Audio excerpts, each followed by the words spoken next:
Took 18 days from the release of that New York Times article on a slew of sexual harassment claims against Bill O'Reilly until the man once known as the face of Fox News was out of a job.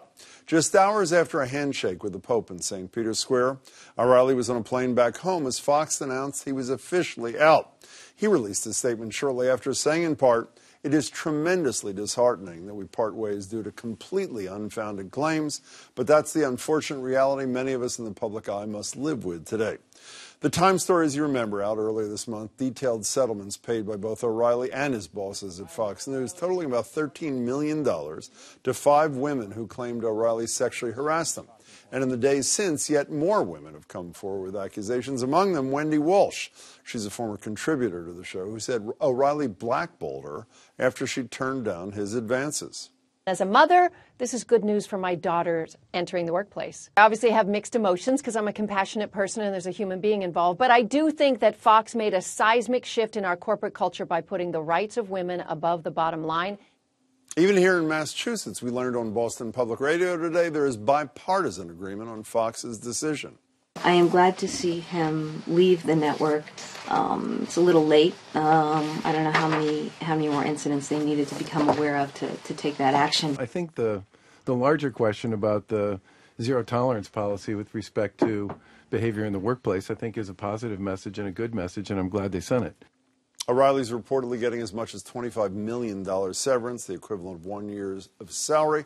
For more on all this, I'm joined by former Boston Globe reporter Tina Cassidy. She's now an executive VP at Inkhouse. Nice to see you, Tina. You too, Jeff. And Michael Jeffries, an American Studies professor at Wellesley College. Good to see you, too. Michael, let me start with you. I think it's fair to say the most influential political voice in cable news, and I would even go further and say he led the conservative populist movement. There might not even be a Donald Trump without a Bill O'Reilly. So what's the impact of the O'Reilly void? Let's start in politics. What's the impact of that? That's a great question. I think it's a really important point because many on the right do look to that show as some sort of moral compass, right? So what the company is doing is saying a line has been crossed and we're reestablishing ourselves. We are protecting our moral authority in that case. I'm not sure we know where it's going to go and what the influence is going to be because we don't know what the next iteration of that show is going to look like. We do know that Tucker Carlson will be host, but we don't know if the format will change at all. Well, can I use a word I hate, but I know people in your business use brand, the Fox News brand. Mm-hmm. It seems to me, everybody, all the stories were saying, oh, Tucker Carlson is replacing Megyn Kelly. His ratings were good. O'Reilly's ratings went up after all this stuff broke. It seems to me, without Bill O'Reilly, without Roger Ailes, and without Megyn Kelly, who obviously is not gone for the same reasons, even though that may have been why she decided to leave, it doesn't matter what the ratings are. The brand of Fox News is nowhere near what it was. The power of that brand is diminished greatly, isn't it? Well, I would say yes, under normal circumstances, the brand would be damaged, and certainly it's going to wobble for a while until they get their feet and figure out, who their new voices are and what that's going to look like and sound like. But I think that one of the reasons why Fox has been so successful for so long is because there are a lot of people out there looking for an alternative to the elite liberal media, and there's really no place else for them to go.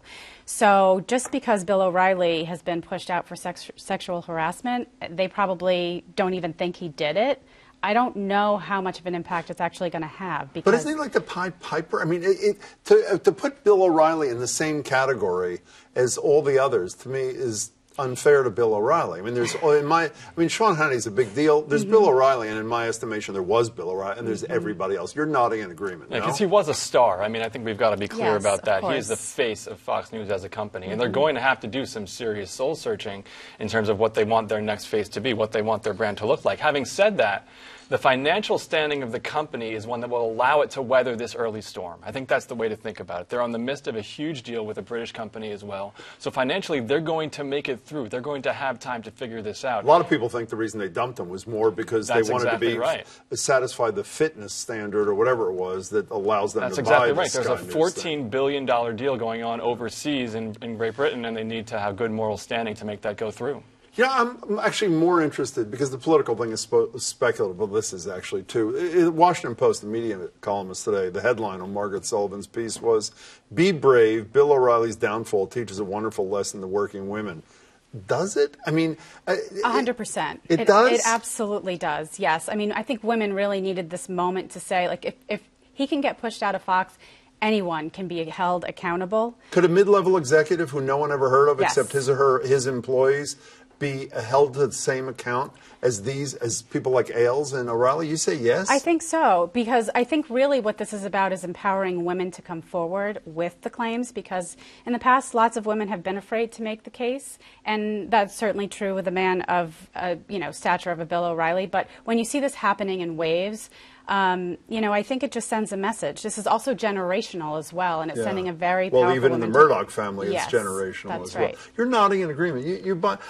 Wasn't Anita Hill going to change everything? And there's no question she changed it to some degree, but sexual harassment didn't disappear, and you're going to argue? Twitter, I'm sorry, I'm not going to argue, but Twitter didn't exist when That's Anita a Hill very went fine through that. point. Right? There's a lot of opportunity now for people to have a voice that they didn't have 20 years ago. Okay, let me make my point before you answer the question. So two really powerful guys Ailes and O'Reilly lose their job because of sexual harassment. But there's another really powerful guy who didn't, despite doing comparable things. Here he is. And when you're a star, they let you do it. You can do anything. Whatever you want. Grab them by the pussy. You can do anything. How do you explain the people of the United States of America decided that was okay, which to me is about as disgusting as it gets? They said, we can live with that. But at the same time, in the corporate side of the ledger, Ailes and O'Reilly couldn't stay. So why the disconnect? Well, I think the similarities are obvious, but the differences are also really important like here, what? right? So in one respect, right, Fox is making this decision because it's financially motivated to do so. We've got to start there, right? We just mentioned the big deal they're having right now, advertisers pulling their money out of Fox. So that's one huge piece of it that does not exist in the same way when you're talking about the popular vote or politics more generally. And in particular, in Trump's case, right, you have some voters who are true believers and would never believe these allegations of him. They're so loyal to Trump that they don't believe them. And secondly, Trump's campaign, in many respects, is built on denigrating women, right? The way that he treated Hillary Clinton, the nasty woman comment that he made during the debate. So it's consistent. The emotions that he wanted to evoke from his base are completely consistent with this sort of harassment. Okay. People said they're okay with that, and some people. Let's talk about someone else who wasn't run out of town. Bill Clinton. A couple of people called a radio show today and said, you people are pathetic. They didn't use the word pathetic, but they said something like that. He paid, they basically said there's no proof that O'Reilly did anything. There are allegations, there's settlements without any admission of liability, there's no judicial finding. Well, there was this guy, Bill Clinton, that paid a woman $850,000 to settle his case, Paula Jones, with no litigation. And I would no admission of liability. And I would argue the greatest and grossest example of sexual harassment at the workplace with an intern. Even though some argue consensual, it's ridiculous. Most powerful man in the world with an intern. So if O'Reilly has to go, why didn't Bill Clinton have to go? Well, there was a lot of effort to get him out the door. I mean, I don't just mean the impeachment thing. I mean an uprising by populist voices saying this will not stand. Forget the formal impeachment. Yeah, it's a really good question. I do think the times were different 20 years ago. I think that couldn't happen today. Do you really think that? I really do. I think so much progress. Even though there's a president who said what he just said. Yes, I think people are outraged by the things that he says right now, and I certainly don't think that he could weather a storm the way Bill Clinton weathered the Monica Lewinsky scandal. And how about those callers' criticism saying, why wasn't Bill Clinton, why didn't he suffer the same fate as Bill O'Reilly? It's an interesting question. I think that it's a fair question, an important question, and one that's tied to political loyalty again, right? I mean, it looks bad for the Democrats who are supposed to be champions of women's rights to take that kind of moral stand, which is what would have been required. It would have been a moral condemnation of their president. Right.